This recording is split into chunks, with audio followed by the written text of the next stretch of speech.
दोस्तों, क्या आपने कभी सोचा है कि उस पल कैसा महसूस होता होगा जब आपको पता चलता है कि अगले चंद घंटों में आप इस दुनिया को छोड़ने वाले हैं। कल्पना कीजिए, चारों तरफ मीलों तक फैली हुई जलती हुई सफेद रेत, आसमान से बरसती आग और सन्नाटा इतना गहरा कि आपको अपने ही दिल की धड़कन किसी हथौड़े की चोट जैसी सुनाई दे। आज मैं आपको किसी काल्पनिक फिल्म की कहानी नहीं सुनाने जा रहा, बल्कि थार रेगिस्तान की उस रूह कपा देने वाली हकीकत से रूबरू कराने जा रहा हूं जिसने पूरी दुनिया के वैज्ञानिकों और सर्वाइवल एक्सपर्ट्स को हैरान कर दिया है। यह कहानी है आयशा की, एक ऐसी लड़की जो मौत के जबड़े में हाथ डालकर अपनी जिंदगी वापस छीन लाई। ये 91 दिनों के उस खौफनाक मंजर की दास्तान है जिसे सुनने के बाद आप पानी की एक बूंद को भी किसी हीरे की तरह कीमती समझने लगेंगे। तो अपनी सांसें थाम लीजिए, क्योंकि यह सफर बहुत दर्दनाक और उतना ही प्रेरणादायक होने वाला है। तारीख थी 15 मई 2018। दिल्ली की चकाचौंध भरी जिंदगी से दूर 28 साल की आयशा अपनी मॉडिफाइड जीप के साथ राजस्थान के जैसलमेर पहुंची थी। आयशा एक प्रोफेशनल ट्रेवलर, ब्लॉगर और फोटोग्राफर थी। उसका जुनून था दुनिया के उन कोनों को कैमरे में कैद करना जहां आम इंसान के कदम नहीं पड़ते। वो जोश से भरी थी, उसके पास लेटेस्ट इक्विपमेंट थे और जीप में पर्याप्त बैकअप था। लेकिन कुदरत के पास उसके लिए कुछ और ही प्लान था। जैसलमेर से करीब 150 किलोमीटर अंदर थार रेगिस्तान के उस हिस्से में जिसे नो मेंस लैंड कहा जाता है, अचानक उसकी जीप का रेडिएटर फट गया, इंजन से धुआं निकलने लगा और देखते ही देखते उसकी चमकदार जीप लोहे के एक ठंडे कबाड़ में बदल गई। आयशा ने घंटों कोशिश की, पेचकस और रिंच उठाए, लेकिन तपते हुए रेगिस्तान की मशीनरी पर उसकी मेहनत बेकार गई। मोबाइल निकाल कर देखा तो वहां सिग्नल का एक निशान तक नहीं था। उसे लगा कि कोई ना कोई तो गुजरेगा, लेकिन उसे क्या पता था कि वो उस रास्ते पर थी जिसे सालों पहले बंजारों ने भी छोड़ दिया था। दोपहर के 2 बज रहे थे और तापमान 52 डिग्री को छू रहा था। आयशा की सबसे बड़ी और पहली जानलेवा गलती यही थी कि उसने गाड़ी में रुकने के बजाय पैदल चलकर मुख्य सड़क ढूंढने का फैसला किया। उसने अपने बैग में 2 बोतल पानी और एक कैमरा और अपनी डायरी रखी और निकल पड़ी। रेगिस्तान में दूरी का अंदाजा लगाना नामुमकिन होता है। जो टीला आपको 1 किलोमीटर दूर लगता है, असल में वो 5 किलोमीटर दूर होता है। शाम होते होते आयशा के पैरों के छाले फटने लगे। रेत की गर्मी जूतों के तलवों को पार कर उसकी चमड़ी को झुलसा रही थी। पहली रात जब रेगिस्तान में अंधेरा छा गया तो उसे एक और खौफनाक सच्चाई का पता चला। दिन में आग उगलने वाला थार रात में बर्फ जैसा ठंडा हो जाता है।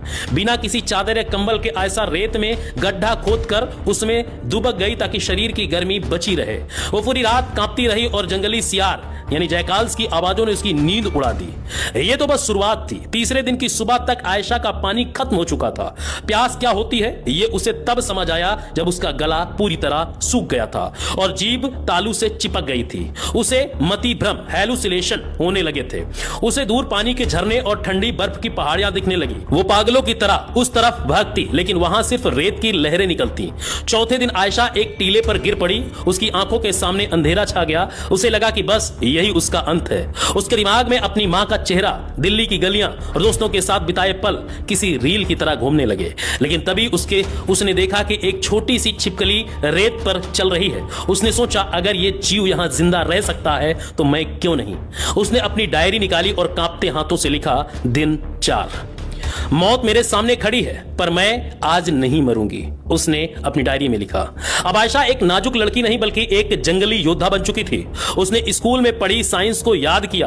उसने अपने कैमरे के लेंस को निकाला और सूरज की किरणों को सूखी घास पर फोकस किया। घंटों की मेहनत के बाद एक चिंगारी निकली। उस छोटी सी आग ने उसे जंगली जानवरों से सुरक्षा और रात की ठंड से राहत दी। लेकिन भूख इंसान से वो सब करवाती है जिसकी वो कल्पना भी नहीं कर सकता। आयशा ने छोटे छोटे कीड़े, रेगिस्तानी टिड्डों और यहां तक कि कैक्टस के कड़वे गूदे को खाना शुरू किया। हर निवाला उसके गले में चुभता था, उसका जी में चलाता था, लेकिन जिंदा रहने के लिए जिद इतनी बड़ी थी कि वो सब कुछ निगल गई। उसने सीखा कि सुबह के समय झाड़ियों के पत्तों पर जो ओस जमा होती है उसे अपनी चुनरी से सुखाकर निचोड़ देने से 2 घूंट पानी मिल सकता है। वही 2 घूंट उसकी हर दिन की लाइफलाइन बन गई। 30 दिन बीत गए। आयशा की त्वचा धूप में जलकर काली पड़ चुकी थी। उसके बाल आपस में उलझकर लटक गए थे, जटाएं बन गई थी, लेकिन शरीर के दर्द से भी ज्यादा डरावना था वो अकेलापन।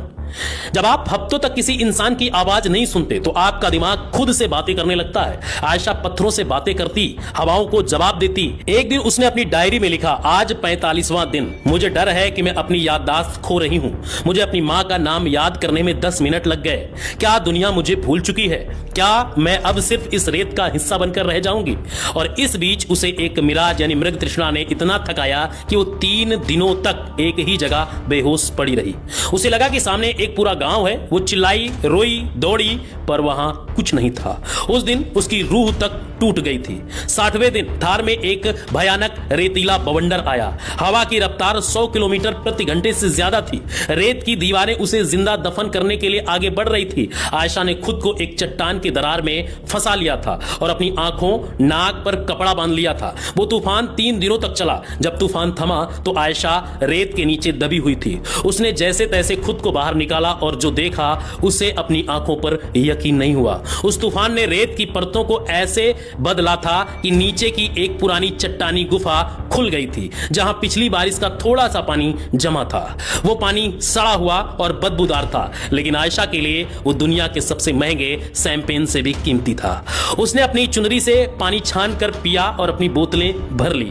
कुदरत ने उसे मारने की कोशिश की थी और कुदरत ने ही उसे जीने का जरिया दे दिया। 90 दिन, 3 महीने का समय।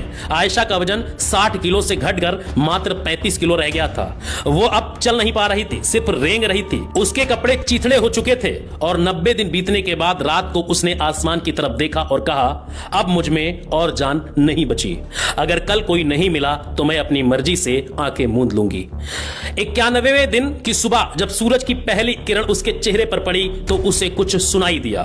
वो हवा की आवाज नहीं थी, वो घंटियों की आवाज थी, ऊंटों के गले में बंधी घंटियां। आयशा ने अपनी पूरी ताकत लगाकर अपनी फटी हुई चुनरी को एक सूखी लकड़ी पर बांधा और उसे हवा में लहराने की कोशिश की। दूर से आते बंजारों के एक कबीले ने रेत पर उस हिलते हुए कपड़े को देखा। उन्हें लगा कोई शिकार है, लेकिन पास आने पर उनके पैरों तले जमीन खिसक गई। वहां एक इंसान की हड्डियों का ढांचा पड़ा था, जिसकी आंखें अभी भी हिल रही थी। उसे तुरंत ऊंट पर लाद कर पास के अस्पताल ले जाया गया। जब डॉक्टरों ने उसकी हालत देखी तो वे दंग रह गए। मेडिकल साइंस के हिसाब से इतने दिनों तक इतने कम संसाधनों में किसी इंसान का बचना एक चमत्कार था। जब उसे होश आया तो उसके पिता उसके सामने थे। आयशा की पहली बात थी, पापा मुझे एक गिलास ठंडा पानी चाहिए। 14 अगस्त 2018 को वो पूरी तरह से रिकवर होकर अपने घर लौटी। आज आयशा एक मशहूर मोटिवेशनल स्पीकर है। वो कहती है, रेगिस्तान ने मेरी फोटोग्राफी तो छीन ली, लेकिन मुझे वो नजरिया दिया जो कोई कैमरा नहीं दे सकता। हम हर दिन छोटी छोटी समस्याओं पर रोते हैं, जबकि सच ये है कि अगर आपके पास सांस लेने को हवा, पीने को पानी और प्यार करने वाले लोग हैं तो आप दुनिया के सबसे अमीर इंसान हैं। दोस्तों, आयशा की कहानी हमें सिखाती है कि अगर हमारी असल ताकत हमारे शरीर में नहीं, हमारे दिमाग और हमारी इच्छा शक्ति यानी विल पावर में होती है। अगर आप आज किसी मुश्किल दौर से गुजर रहे हैं तो याद रखिए, रात चाहे कितनी भी लंबी और डरावनी क्यों ना हो, सुबह का सूरज निकलने से उसे कोई नहीं रोक सकता। गिरना हार नहीं है, गिरकर दोबारा ना उठना हार है। अगर इस कहानी ने आपके दिल को छुआ है तो इसे उन लोगों के साथ शेयर करें जो जिंदगी में हार मान रहे हैं। कमेंट में लिखें, मैं कभी हार नहीं मानूंगा। फिलहाल इस वीडियो में इतना ही, लेकिन आप लोगों को क्या लगता है, इस कहानी से आप लोगों को क्या सीख मिली है, कमेंट में जरूर बताएं। फिलहाल मिलते हैं किसी नई इंस्पायरेशनल स्टोरी के साथ, किसी नए एडवेंचर के साथ। तब तक के लिए जय हिंद, जय भारत।